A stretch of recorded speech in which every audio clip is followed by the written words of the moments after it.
Aaron Shack64 here. We're here with another episode of the Shackcast. Today we're going to be talking about video game heritage. So not necessarily the history of video games, like Super Mario Brothers came out in 1985 or something like that. No, this is more of the heritage, the lasting legacy of video games in our culture, the preservation of it, and we're going to talk about a variety of ways that video games are either preserved or not preserved. So let's get started by just breaking down how do we know video games are being preserved right now. Probably the easiest answer that most of us can come up with is through remakes and remasters. So a remake is essentially when a game, the bare bones of the game, say Resident Evil 2, Resident Evil 3, Final Fantasy 7 recently.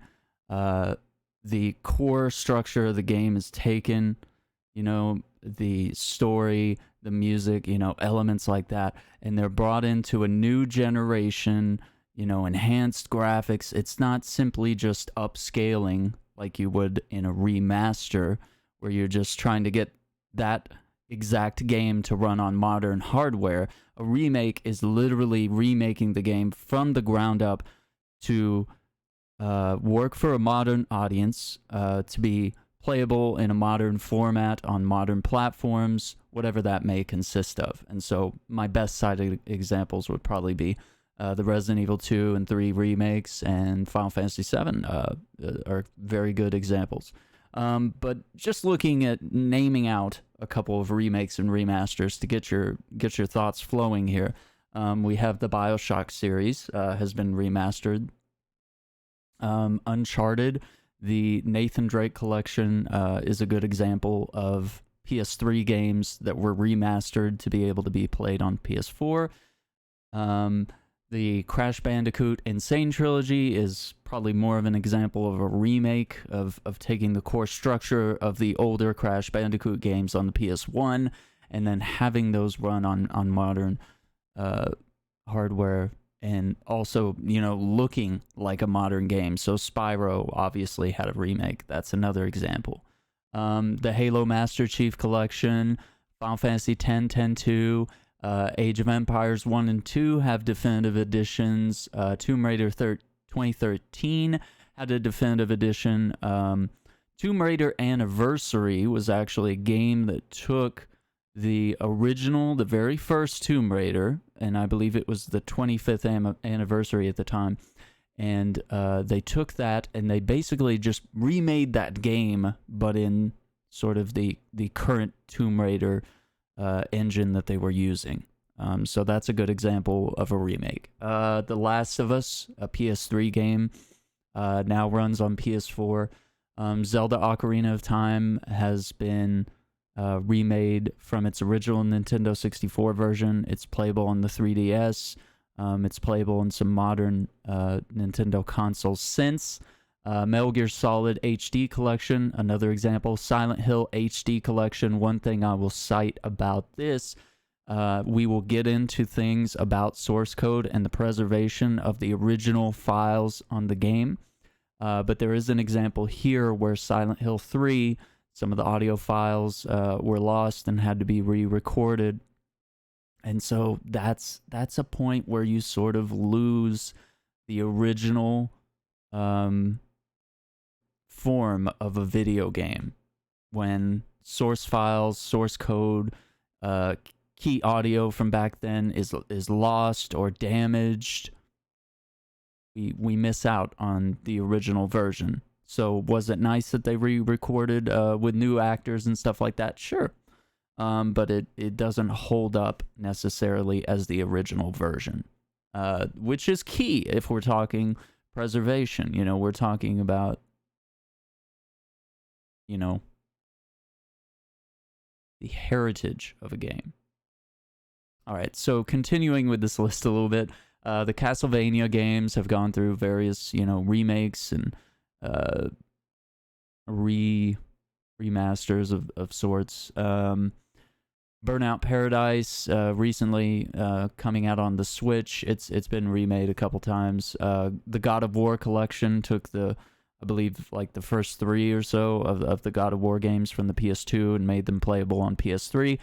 Gears of War, another example of 360 games that were remastered and made to work on the Xbox One and even on PC.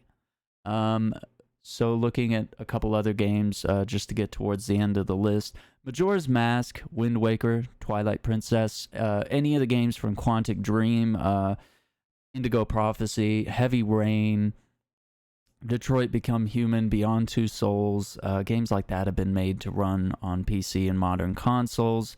Okami HD, the Prince of Persia trilogy took an original Xbox trilogy and had that to where it was playable. I believe that was in the PS3 and Xbox era, and I believe that might also be on PC as well. Ghostbusters 2009 video game was recently remastered for modern consoles. Resident Evil 0, 1 through 4 have gone through various remakes and remasters as such. Shenmue 1 and 2, which was originally a Dreamcast game, and its sequel was originally an original Xbox game, were remastered for PS4, Xbox One, and PC. Sleeping Dogs got a definitive edition. Sonic Adventure 1 and 2, of course, original Dreamcast games, showed up on the GameCube, showed up on modern platforms since, and on PC. Super Mario 64 lives on through the virtual console, so it's not strictly a Nintendo 64 game, and we do have rumblings that there is some sort of a Mario remake remaster that will include a lot of these older games like the Galaxy games, Mario 64, Super Mario Sunshine, stuff like that. And Street Fighter would be just one of my last examples of a game that's been remade exhaustingly so, because it's such an important part of the fighting game culture.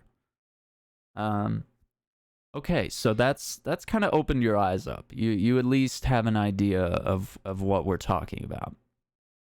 So that's where we get with remakes and remasters, right?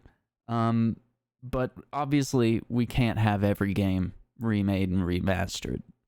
Sometimes the studios are shut down.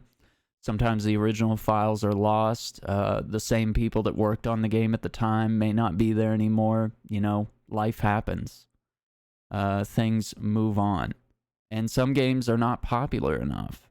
For example, you know, the Silent Hill games, the Metal Gear Solid games, they're popular enough to be remade at least, you know, every 10 years or something. You know, there's a certain precedent there that the Mario games are always going to be available on whatever the newest platform is. That's usually, you know, a given. But with your more niche games, we might say, we don't necessarily have that privilege. With games from small studios, indie games, or maybe games that just weren't a big hit at the time. Maybe they have a cult following now. And so this is where we get to our next example. Licensed games, movie games, copywritten music, okay? So we're thinking games like King Kong and Ghostbusters, Lord of the Rings. These are licensed properties that have had games on probably myriads of platforms over time. They've had licensed music. They've had characters from movies, TV shows, whatever it may be. They've had different actors. They've used audio assets from the movies, TV shows, whatever it may be. Okay? And not every game that appeared on every platform was popular or well received or necessarily worthy of being remastered or remade. But does that mean that they are to be left to rot rather than be preserved in some sort of history? So some examples. King Kong had a game in, I believe it was 2006, that was on the 360 in that era of games, and it just followed the movie, more or less. and you had Ghostbusters, which had a game in 2009. There's even a NES game I can think of off the top of my head. Lord of the Rings had a series of hack and slash games. There's been MMOs. There's been the Middle-earth Shadow of Mordor and Shadow of War games. There's been several. And that's where things get tricky. There's a lot of rights. You got to go to the movie studio. You got to go to Tolkien, to the estate. You have to look at who owns these properties and make sure that they're receiving royalties, right? So, and if they don't want another game, then, you know, you're stopped. So you got King Kong, you got Ghostbusters, you got Lord of the Rings. Other examples of some games that have had musical challenges would be Alan Wake.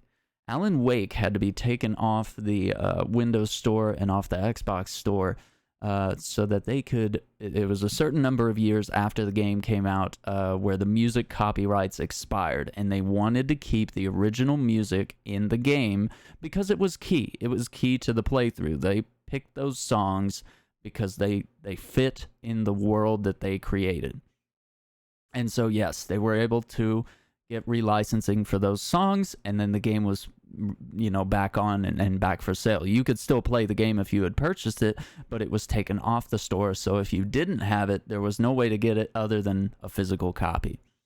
Crazy Taxi is another example of a game that's actually lost some of its original soundtrack since its early days of being in the arcade, of being a Dreamcast game, being on, I believe, GameCube and the other platforms in that era. Tony Hawk Pro Skater games are another example of difficulty with having all these licensed songs, and they were key to the era of when that game came out. You know, the music attached to it, whether it was Sum 41 or whatever it may be, that was key to feeling immersed in that era. And when you go back and play those games, you know, you hear all those songs again that you listened to back when you played the game and back from that era, and it brings a certain nostalgia over time.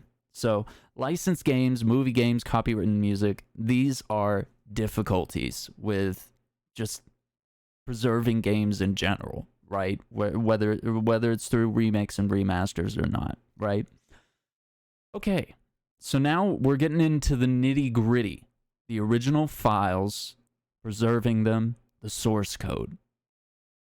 So if we look at other forms of media, books, art, whether it's paintings, photography, whatever, movies, film, stuff like that, they can be preserved in lots of formats, right? Music is preserved in audio files. We have CDs. We have vinyl. Okay, that's a lot of different sources.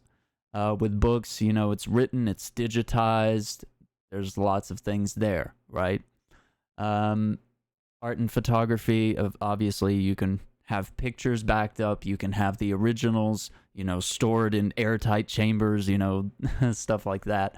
And then with film, of course, you have VHS, which, you know, degrades over time. You've got Laserdisc, DVD, HD DVD, Blu-ray, which, you know, everything is pretty much, for the most part, a lot of movies are on Blu-ray now.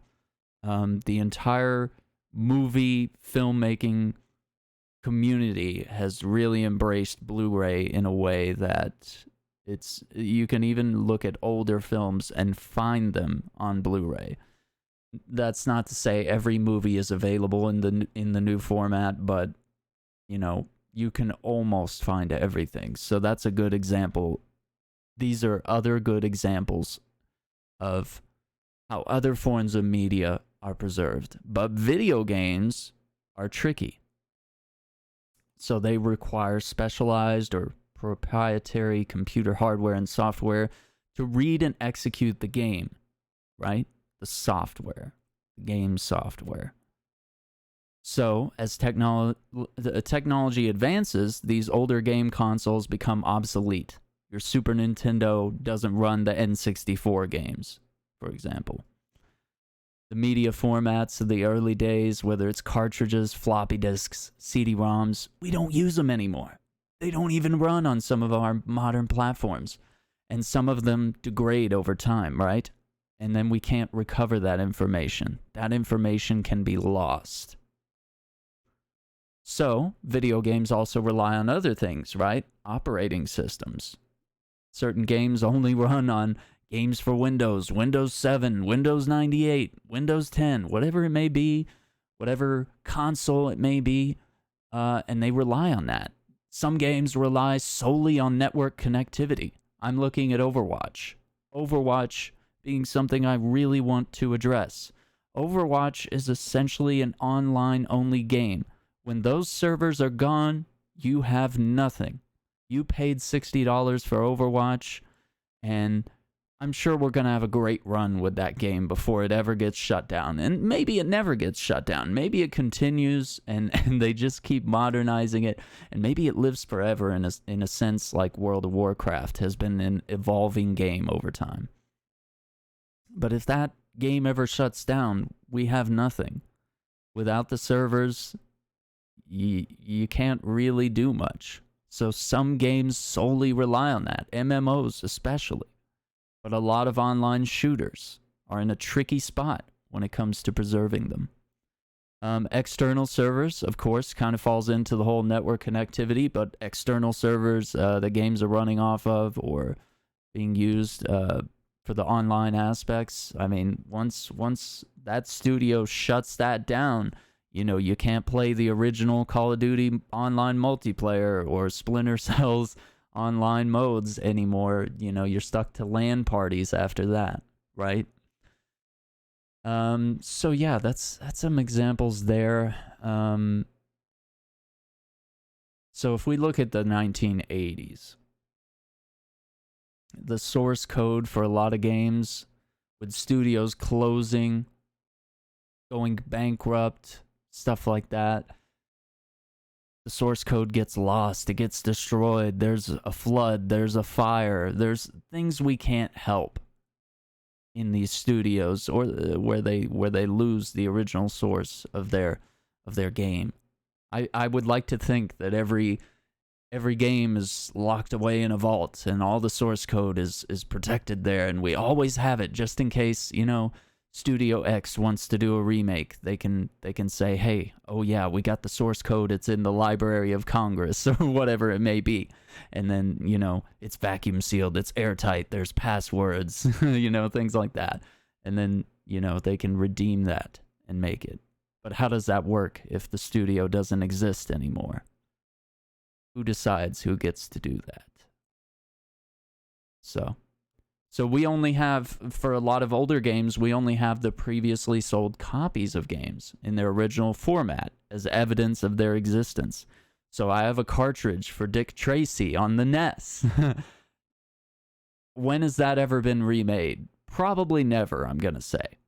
So the only way I can play that game, other than emulation, which we'll get into, is if I whip out the old Nintendo Entertainment System, blow on the cartridge, plug it in, and see if it runs. And someday it may not run. All right. So next topic, emulation. So emulators use software that replicates the hardware of a video game console or an arcade machine.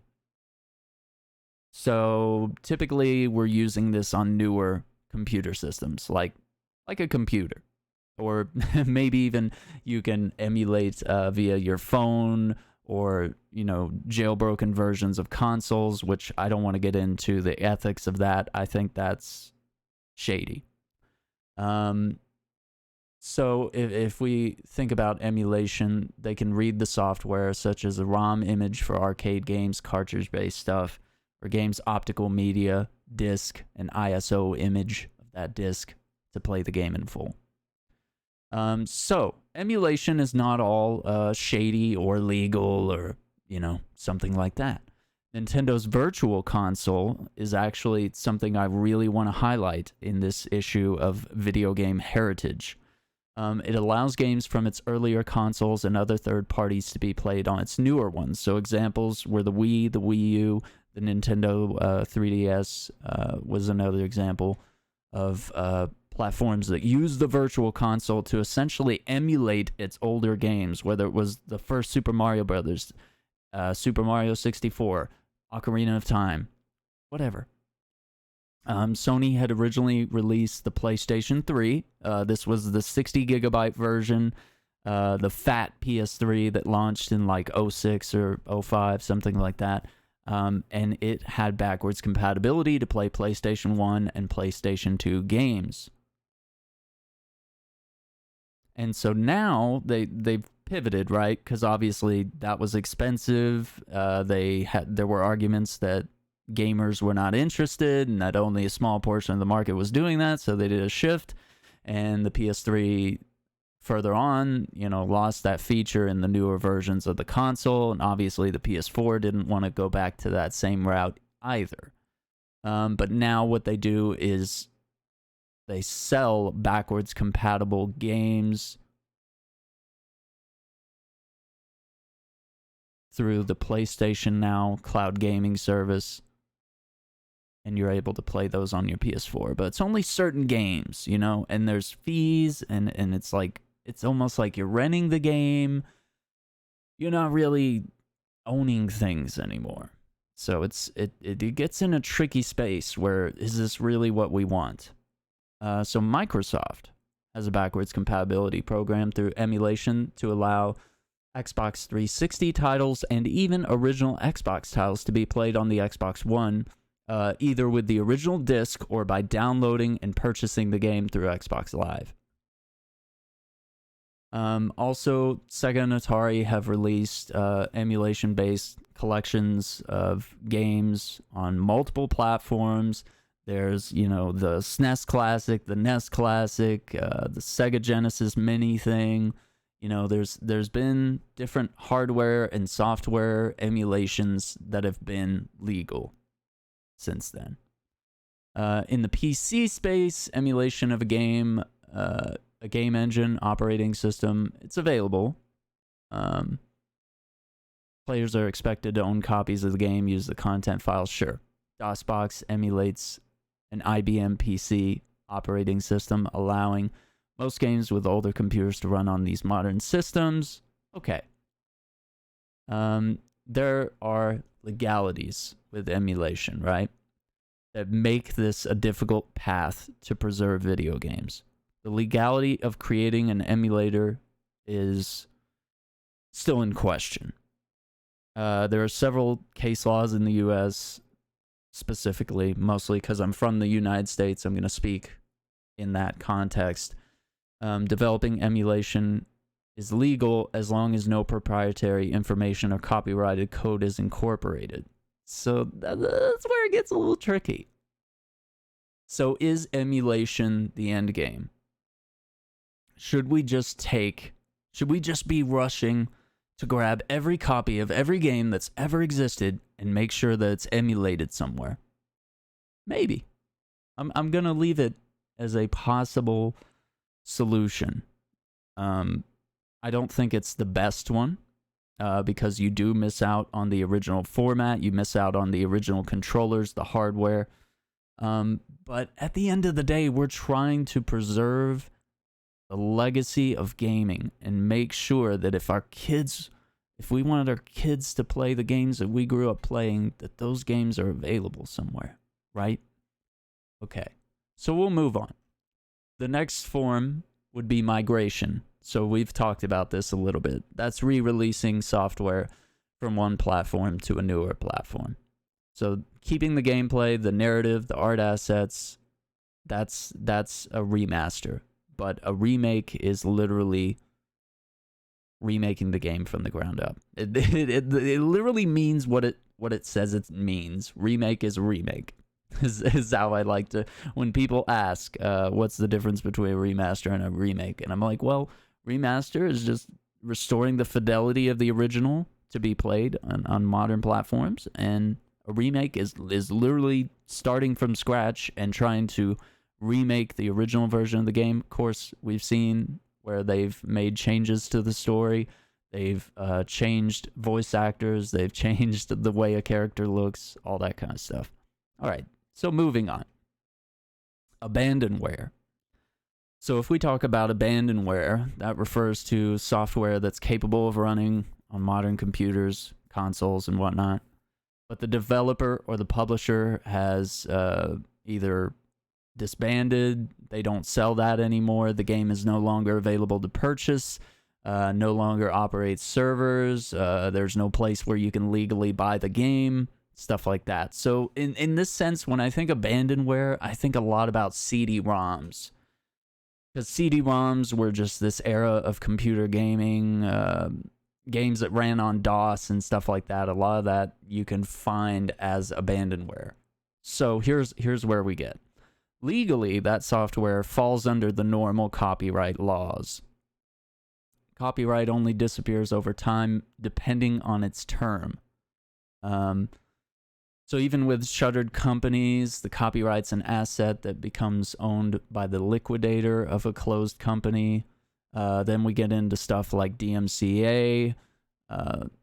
There have been exceptions for allowing museums and archivists to bypass the copyright issues to get software to where it is playable so that it can be preserved. So at times, things like emulation, abandonware, have been used for the greater good and even stepped outside of our laws to make sure that history is preserved. So to me, that's a big deal. All right. So the new exception seeks to allow this for multiplayer games requiring servers, MMOs, things like that. How do you preserve games like that? You know, that's the idea. In other cases, this is an interesting sort of add-on, but fans have often been able to drive remakes or modify games to allow them to still be playable. So, some cases, fans of a video game have preserved the game to the best of their abilities without access to the original source code.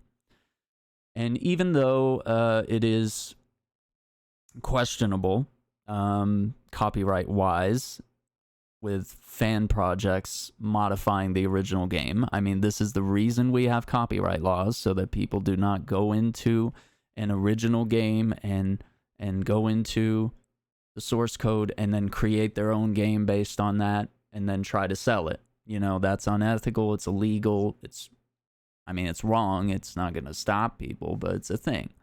So, games like Star Wars Knights of the Old Republic 2, Vampire the Masquerade Bloodlines had difficult production issues before release, and they had a lot of unused assets that were found by players, a lot of things that they couldn't do. Players developed unofficial patches and also worked to complete some unfinished parts of the game in some cases, exceeding the expectations of the original content creators.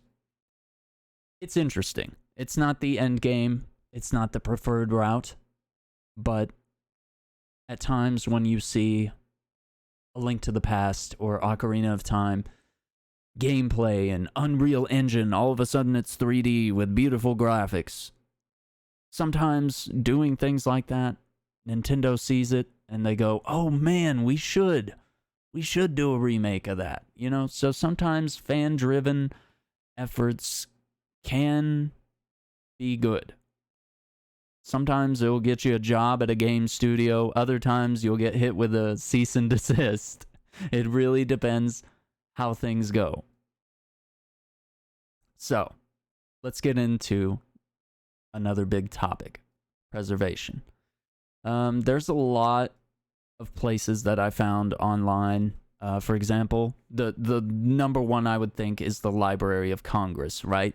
When you write a song and you get it copywritten, you send a disc, typically, a write-out of the lyrics so that you have the essence of the song in the Library of Congress, and it's copywritten, and that can be referenced should there be a court case surrounding your media. So that's essentially you're saving your song in posterity. I have done this. It's not a very difficult process, but it makes sense to do.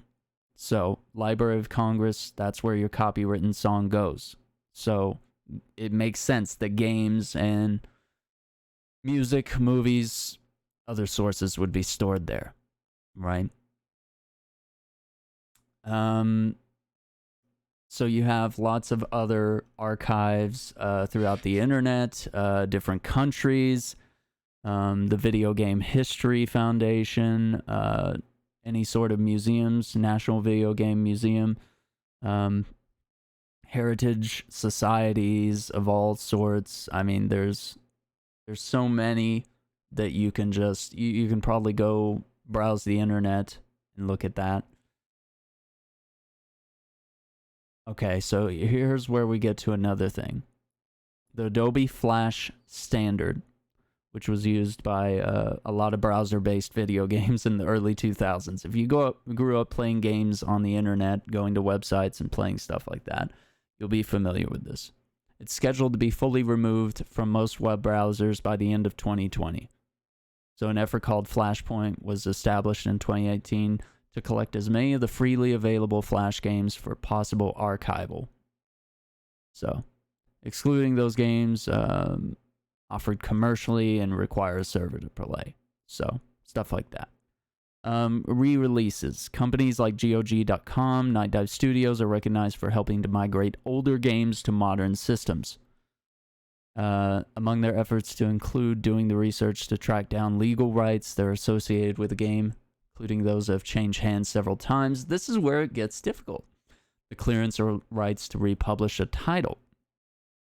Locating the original source code. Reverse engineering the game through emulation. Couple of games that GOG and Night Dive have successfully, brought these games from sort of an intellectual property limbo would be like System Shock 2 and No One Lives Forever. But it's still difficult to republish and preserve games due to intellectual property rights.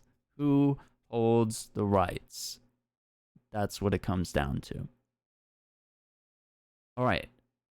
Now, like I said, I want to highlight Nintendo's Virtual Console.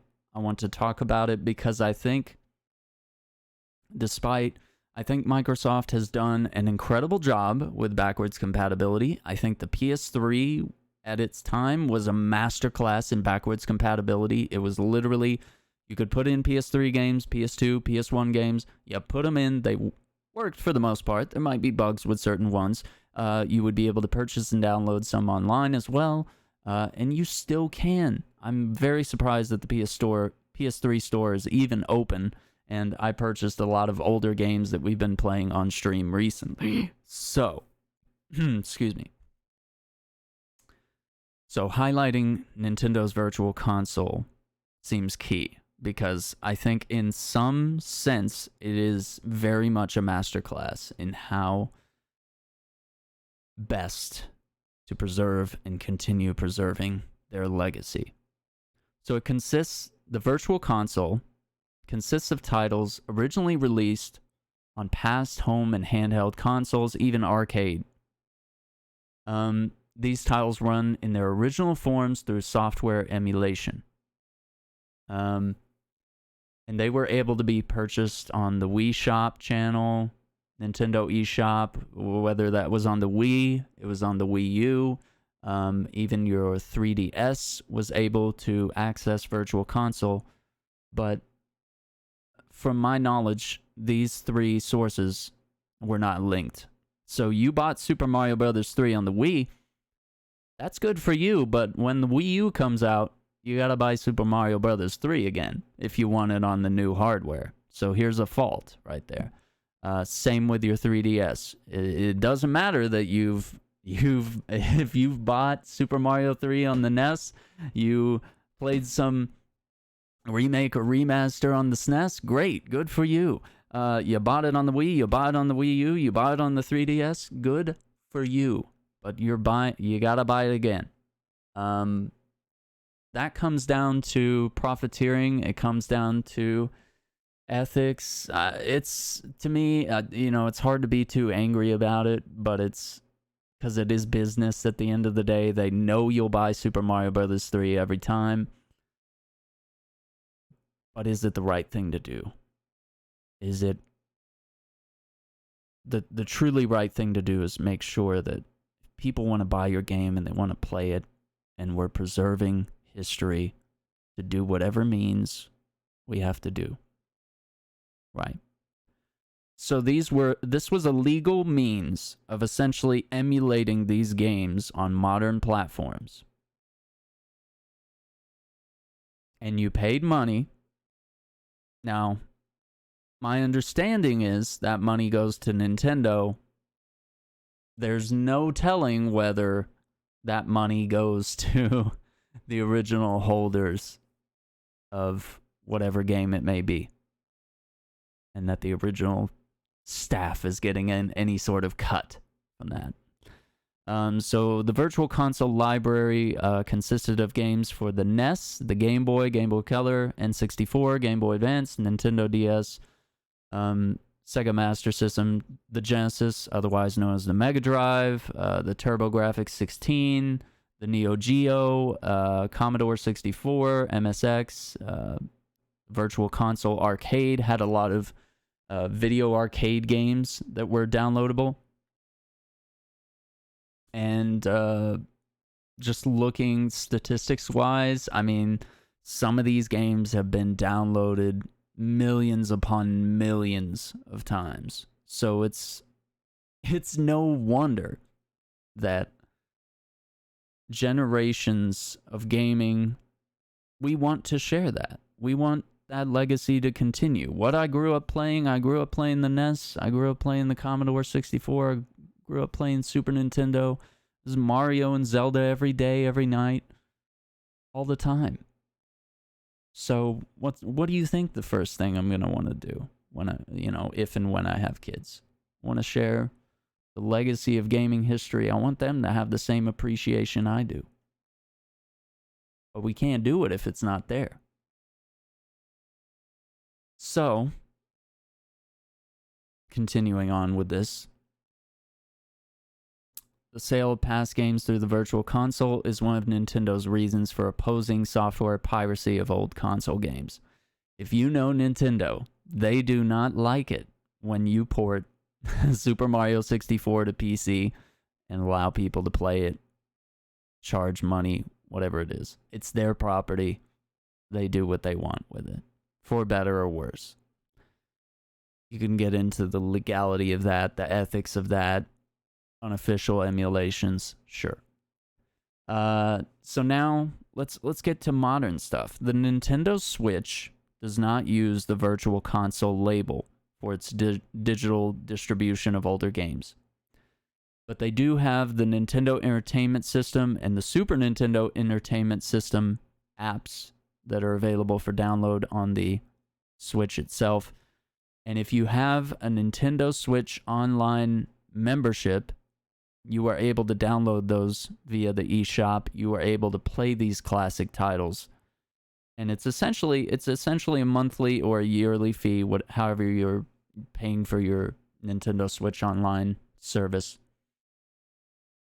And you're able to access certain titles. And I'm not going to say it's not impressive, but it's not nearly as impressive as the Virtual Console was. There were lots of games from all generations. And here we're stuck with, 20, 30 NES and SNES games, give or take. Now, they also have games that can be bought individually. The Arcade Archives, Sega Ages, Neo Geo and Sega platform games, arcade stuff that were released in arcades that were not Nintendo hardware. They do have some of those where you can download those and play those. So, There is something. There is an effort there.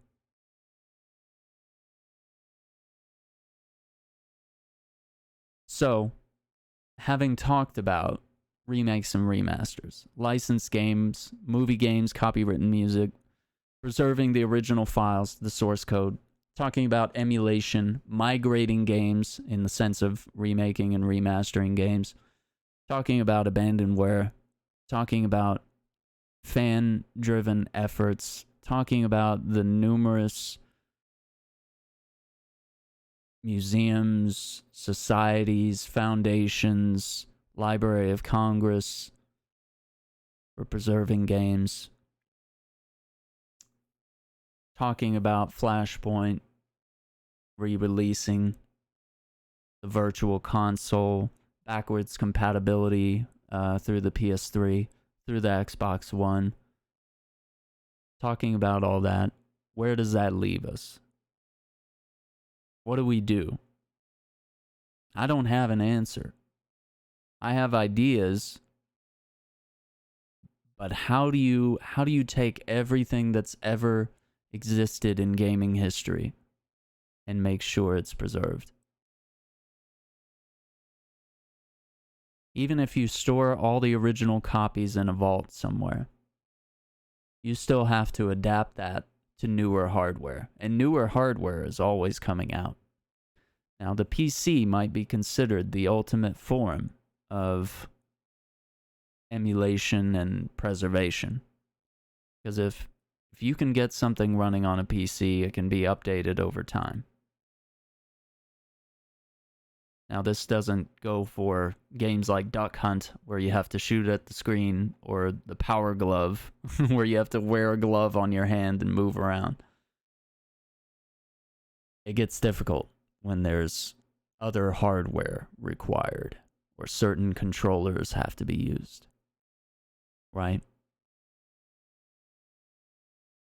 So how do we do it?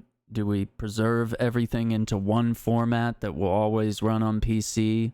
That will always... Do we make sure that that happens? Do we make sure that everybody submits a copy of their game to the Library of Congress?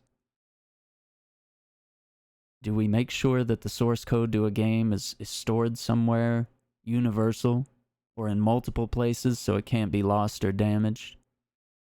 Do we hold developers accountable? Do we hold publishers accountable? Do we pretty much make it... Do we make remakes and remasters the norm? Do we keep rebuying the same games over and over? Do we keep praying every 10 years that we get a remake of, Final Fantasy VII? Do we just, when this remake gets old, do we just sit here and beg and hope we get another one 10, 20 years from now? 40 years? It's a difficult question. I guess my biggest push would be that we want to make sure that this matters. So we would want a voice of the community. I would, my first name that hits me, Jeff Keighley, right? Big name in the game industry. A lot of connections. Comes to press, comes to releasing games, hosting award shows, hosting game reveals, all sorts of things. You need someone like that, essentially, to make sure that games are being preserved. For the good of all of us. Nobody loses in this situation. We preserve our history, we preserve our movies, we preserve music, we preserve our written works. Gaming is a legitimate challenge, preserving the heritage of gaming. It's incredibly difficult. But if we don't start now, if we don't get ourselves in a place where at least we're preserving what's out now, and then we're kind of looking back at the past and actively working on trying to get games from the 70s, the 80s, the 90s running, and then maybe the games from the 2000s, they're recent enough that we can figure out ways to make sure that we have the source code, that the games run on new platforms and stuff like that. We can start there. We can start where it's easy with the games that we're putting out right now and making sure that they'll be available someday, even if it's just for posterity. That's where I stand. So, I would like to thank you all for listening, for watching. This is episode 2 of the Shackcast. This was about video game heritage, preserving the past for the benefit of the future. I'm Aaron Shack64, signing off.